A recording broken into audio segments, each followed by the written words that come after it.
अब हमें इन्होंने देके रखा है सबसे पहले तुम्हारा method LCM method. LCM method हमसे क्या कहता है कि ए और बी मिलकर के पूरा काम कर, ए और बी मिलकर के पूरा काम कितने दिन में कर रहे हैं? 25 दिन। बी अकेले 1/3 15 दिन में कर रहे हैं, तो बी अकेले 1/3 15 दिन में कर रहे हैं, पूरा काम 45 दिन में करेगा। एलसीएम कितना हो जाएगा? बोले सर 25 इधर ले लो और 9 इधर से आ जाएगा, तो एफिशिएंसी निकल के आ जाएगी मेरे भाई। डिवाइड करेंगे तो ए और बी मिलकर के 9 यूनिट काम कर रहे हैं, और जब 45 से डिवाइड किया तो बी करेगा 5 यूनिट का। इसका मतलब ए की एफिशिएंसी कितनी हो गई? 4 यूनिट। जब ए और बी मिलकर 9 यूनिट काम कर रहे हैं और बी अकेले 5 यूनिट काम कर लेगा, इसका मतलब बचा हुआ 4 यूनिट कौन करेगा? ए करेगा। ये कुछ हालात बने हमारी टेबल के, इसको अगर आप मल्टीप्लाई करके भी रखना चाहो तो रख सकते, कोई जरूरत नहीं ऐसी। अब आपसे पूछा गया ज्ञात करो ए अकेला उस कार्य का 4/15वां हिस्सा कितने दिन में करेगा। अब इस काम का 4/15वां हिस्सा फाइंड आउट करो। 4/, तो 5 से कैंसिल किया 5 बढ़ जाएगा, 3 से कैंसिल किया 3 बढ़ जाएगा, 3 चौको 12 पंचे 60 यूनिट का।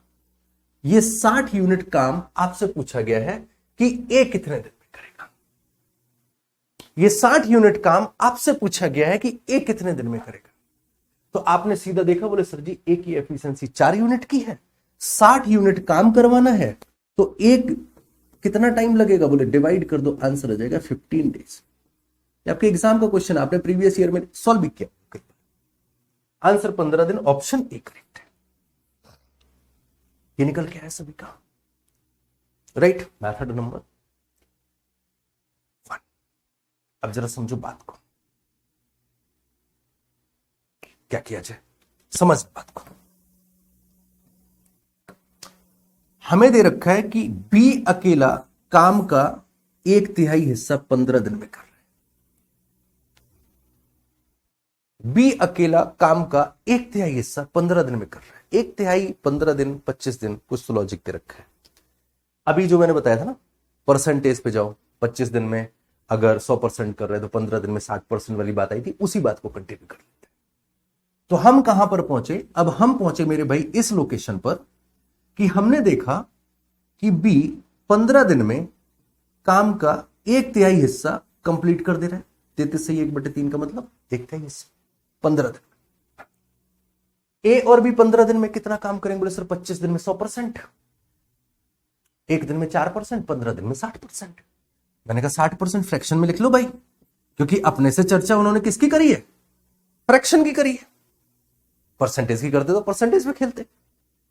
तो मैंने कहा कि कितना हुआ? बोले 60%। 60% कितना होता है? 3/5 हिस्सा होता है। ये भी कितने दिन में हुआ? 15 दिन में। बी 15 दिन में काम का 1/3 भाग पूरा कर रहे हैं। सवाल ने कहा, हमने यहां से निकाल लिया ए और बी 15 दिन में 3/5वां हिस्सा पूरा करेंगे।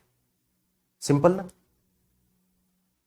जरा इस 15 दिन के गणित को एलाबोरेट करते हैं, थोड़ा सा बढ़ाते हैं। ये जो 3/5वां हिस्सा 15 दिन में पूरा हुआ है, इसमें बी का कंट्रीब्यूशन है 1/3।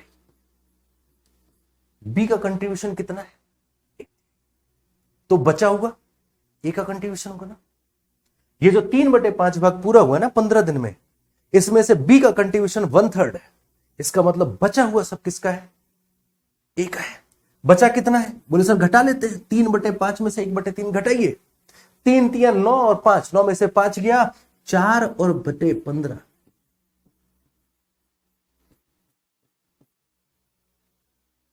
इसलिए सवाल ने तुमसे सिर्फ 4/15 ही पूछा, 6/15 नहीं पूछा। अब इन चीजों के मतलब समझ में आ रहे हैं कि सवाल ऐसे क्यों बनता है। हर सवाल के पीछे एक लॉजिक होता है, पकड़ में आए बस।